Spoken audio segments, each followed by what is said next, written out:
Hello guys, welcome back to my YouTube channel. आज मैं priest of Karshan के episode 39 के साथ हाजिर हूँ। इस एपिसोड के स्टार्टिंग में हम इले के बंदे को देखते हैं एंड हम देखते हैं कि वो एकदम आगे शौक से देख रहे होते हैं।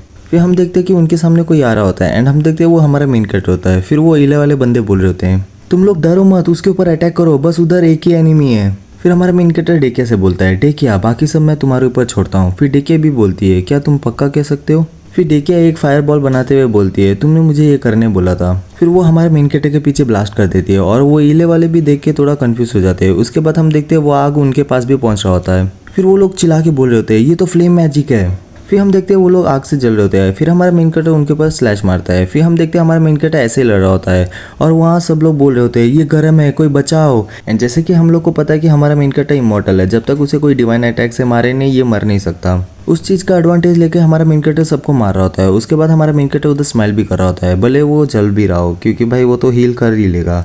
फिर हम बाहर साइड एक धमाका देखते हैं। उसके बाद हम देखते हैं उधर से कोई बाहर आता है। फिर हम देखते हैं वो डेकिया और हमारा मेन कैरेक्टर होते हैं। उसके बाद वो बोल रहे होते हैं, हम लोग बाहर आ गए। फिर डेकिया बोल रही होती है, मैं इस जगह पे वापस कभी आना नहीं चाहती।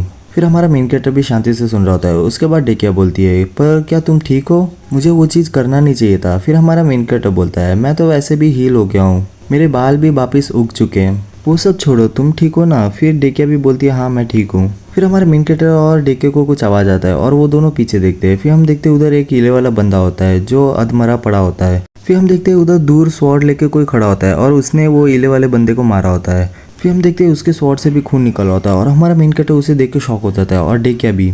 फिर हम देखते हैं कि वो ब्लू हेयर वाली प्रीस्टेस होती है एंड हम देखते हैं कि वो आगे की साइड घूर के देख रही होती है और हमारा मेन कैरेक्टर भी उसे देख के डर जाता है। उसके बाद हमारा मेन कैरेक्टर अपना स्वॉर्ड लेता है।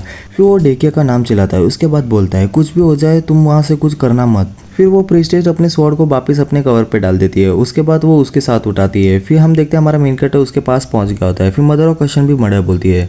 फिर वो धीरे धीरे अपने स्वॉर्ड को नीचे करती है एंड हम देखते हैं वो सीधा हमारे मेन कैरेक्टर के पीठ पे लगता है। फिर डेकिया चिल्ला के बोलती है, प्रीस्ट मार नॉक। फिर हम देखते हैं हमारे मेन कैरेक्टर के मुंह से भी खून निकलता है। फिर वो प्रीस्टेस बोलती है, तुम्हें सही में लगता है कि तुम मेरे अगेंस्ट जीत सकते हो? अगर मैं तुम्हारे ऊपर इजी चल जाऊं तभी भी तुम जीत पाओगे क्या? ये फेट है मेरे वन एंड ओनली डिसाइपल। फिर हमारा मेन कैरेक्टर वो प्रीस्टेस से कैसे मिला था और कैसे जानता है उसके बारे में बताने लगता है। सेंटेक्स की मौत के बाद मैं एक जर्नी में निकल गया, वो होली रेली को ढूंढने के लिए जिसके अंदर मदर का डिविनिटी है। एंड फाइनली मैं एक को ढूंढ पाया। बस प्रॉब्लम ये है कि वो holy relic sacred flame sect के रेलिक स्टोरेज के अंदर छुपा हुआ था। फिर हम देखते हैं हमारा मेन कैरेक्टर उधर मदर ऑफ कर्शन से बात करते हुए बोल रहा होता है, आज का हवा सही में बहुत अच्छा है ना?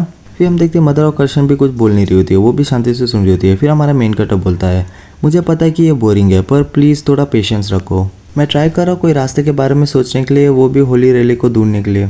फिर हमारा मेन कैरेक्टर अपने मन में बोलता है, पर मेरे पास बस एक ही स्किल है, वो है लाइन जो कोई लिविंग क्रॉस नहीं कर सकता। मैंने सुना है कि रेलिक कीपर एक प्रीस्टेस है जो मेरे से भी बहुत हायर रेलिम की है। फिर हम देखते हैं उसके साइड पे वो ब्लू हेयर वाली प्रीस्टेस आती है एंड हमारा मेन कैरेक्टर भी थोड़ा शॉक होता है। फिर हमारा मेन कैरेक्टर अपने मन में बोलता है, मैंने इस टाइम पे किसी को इधर आते हुए नहीं देखा है और ये सही में बहुत प्रीटी है। फिर वो प्रीस्टेस बोलती है, अगर तुम्हारे पास इसके बाद टाइम रहा तो क्या तुम किसी चीज़ के साथ मेरी मदद कर सकते हो? अगर तुम मेरी मदद करोगे तो मैं तुम्हें रिवॉर्ड दूंगी। इतना बोला ही होता है कि हमारा मेन कैरेक्टर चिल्ला के बोलता है, हाँ मैंने इधर का काम वैसे भी कर ही लिया है। फिर हम आधे घंटे के बाद का सीन देखते हैं जिधर हमारा मेन कैरेक्टर कपड़े ले रहा होता है और वो बोल रहा होता है, चलो यहाँ का काम पूरा हुआ। फिर वो प्रीस्टेस भी बोलती है, चलो तुमने अच्छा काम किया, क्या तुम वो बास्केट लेकर आ सकते हो? फिर हमारा मेन कैरेक्टर बोलता है, तब मैंने रियलाइज़ किया कि जो पर्सन ने मेरे से हेल्प मांगा था। फिर वो प्रीस्टेस हमारे मेन कैरेक्टर को एक कॉइन देते हुए बोलती है, ये लो, ये तुम्हारा रिवॉर्ड है मेरी मदद करने के लिए। फिर हमारा मेन कैरेक्टर कंटिन्यू करते हुए बोलता है, वो है रिले कीपर। फिर वो प्रीस्टेस हमारे मेन कैरेक्टर के हाथ पे कॉइन रखते हुए बोलती है, क्या मैं तुमसे दूसरी बार मदद मांग सकती हूँ?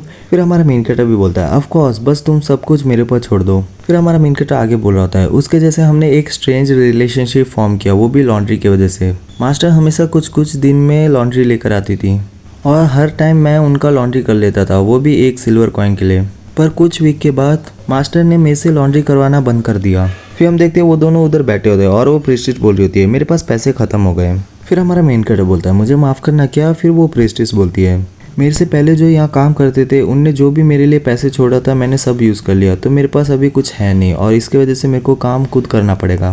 फिर हमारा मेन कैरेक्टर शांत हो जाता है। उसके बाद हमारा मेन कैरेक्टर बोलता है, मुझे पैसे की ज़रूरत नहीं, मैं तुम्हारी मदद करता हूँ।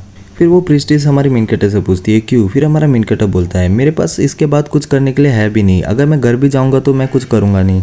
फिर हमारा मेन कैरेक्टर अपने मन में बोलता है मैं एक आउटसाइडर होने के नाते उसने मेरे साथ कभी डिस्क्रिमिनेट नहीं किया है और उससे जो मेरे को सिल्वर मिले उसे कंसिडर करूँ तो ये तो कुछ नहीं है। फिर हम देखते हैं वो प्रिस्टिस शांति से सोच रही होती है। फिर वो प्रिस्टिस बोलती है मैंने इसके बारे में अच्छे से सोचा, मेरे पास भले सिल्वर कॉइन नहीं है पर तुम्हें क्या लगता है, क्या तुम मेरे से स्वॉर्डमैनशिप सीखना चाहते हो? फिर हम हमारे मेन कैरेक्टर की शक्ल को देख के ही पता कर सकते हैं कि उसे वो सीखना है। फिर हमारा मेन कैरेक्टर बोलता है इसका क्या मतलब है? फिर वो प्रिस्टिस बोलती है सीखना चाहते हो या नहीं? फिर हमारा मेन कैरेक्टर वो प्रिस्टिस का हाथ पकड़ते हुए बोलता है ऑफ कोर्स, ये सही में बहुत अमेजिंग होगा। फिर हमारा मेन कैरेक्टर हमें आगे बोलता है करंटली मेरे पास बस एक ही खूबी थी कि मैं फिट था और उसी के साथ मेरे को लड़ाई करना आता नहीं था। फिर हम देखते हैं हमारा मेन कैरेक्टर ट्रेनिंग के लिए आ गया होता है और वो बोल रहा होता है एक एक्सपर्ट से लेसन सीखना ये सही में बहुत बड़ा फॉर्चून। इतना बोला ही होता है कि हम देखते हैं वो प्रिस्टिस ने अपने स्वॉर्ड से हमारे मेन कैरेक्टर के मुंह पे मार दिया होता है। फिर हम देखते हैं हमारा मेन कैरेक्टर का उधर ही हालत ख़राब हो गया होता है। फिर हमारा मेन कैरेक्टर आगे बोल रहा होता है इस दुनिया में एक्सपर्ट्स है। फिर हम देखते हैं हमारा मेन कैरेक्टर उसके ऊपर अटैक करने जाता है और हमारा मेन कैरेक्टर स्लैश करता है पर वो आराम से डॉज कर लेती है। उसके बाद हमारा मेन कैरेक्टर कंटिन्यू करते हुए बोलता है गेम में उस टाइम क्लास था, वो था हाई रैंक और क्लोज रेंज कॉम्बैट फाइटर, पर इस दुनिया में उसे लेवल के नाम में जाना जाता है। एक एक्सपर्ट वो है जिसने अपने मार्शल आर्ट को मास्टर किया है और वो एक लिविंग बीइंग के लिमिट को तोड़ के ट्रांसेंडेंट बन गए। ऐसे लोग इस नेशन में कुछ लोग ही होंगे और उनमें से एक है मेरी मास्टर प्रीडिया। बस बात यह है कि उनका टीचिंग मेथड स्पेयरिंग है जो बहुत सिंपल और प्राचीन है। फिर हम देखते हैं किसी ने अपने स्वॉर्ड को नीचे रख लिया होता है। फिर हम देखते हैं हमारा मेन कैरेक्टर होता है जो घुटने में होता है। फिर वो प्रिस्टिस बोलती है इसी टाइम में तुम वापस कल आ जाना, अगर तुम्हारे पास कोई लॉन्ड्री नहीं होगा तो तुम मेरे घर को क्लीन कर सकते हो। फिर हमारा मेन कैरेक्टर भी ऑल राइट बोल देता है। उसके बाद वो दूसरी साइड देखते हुए बोलता है बाय द वे वो रिलिक स्टोरेज है ना, क्या मैं उस जगह को देख सकता हूँ? फिर वो प्रिस्टिस बोलती है तुम क्यों अचानक से, इतना बोला ही होता है कि हमारा मेन कैरेक्टर बीच में बोलता है नहीं मैं बस थोड़ा क्यूरियस था कि होली रेलिक दिखता कैसा है। फिर वो प्रिस्टिस शांत हो जाती है। उसके बाद वो बोलती है मुझे लगता है कि उसे देखने से कोई प्रॉब्लम नहीं होगा, मैं बस ये तुम्हें एक बार दिखा रही हूँ, ठीक है? उसके बाद हमारा मेन कैरेक्टर भी थैंक यू बोल देता है। फिर हमारा मेन कैरेक्टर अपने मन में बोलता है अभी मैं इसके बारे में सोचूं तो मुझे ये भी नहीं पता कि कौन से होली रेली के अंदर मेरी मदर का डिविनिटी कंटेंट है और वो दिखता कैसे है। फिर हम देखते हैं हमारे मेन कैरेक्टर के चेस्ट के पास हमारे मेन कैरेक्टर को दर्द करता है या मदर और कर्शन ने कुछ किया होता है। फिर हमारा मेन कैरेक्टर अपने आगे एक होली रैली को देखता है एंड हमारा मेन कैरेक्टर बोलता है ये तो होली रैली है। इसी के साथ हमारा ये वीडियो खत्म होता है। अगर आपको वीडियो अच्छा लगे तो like share subscribe and comment कर दीजिए। Thank you.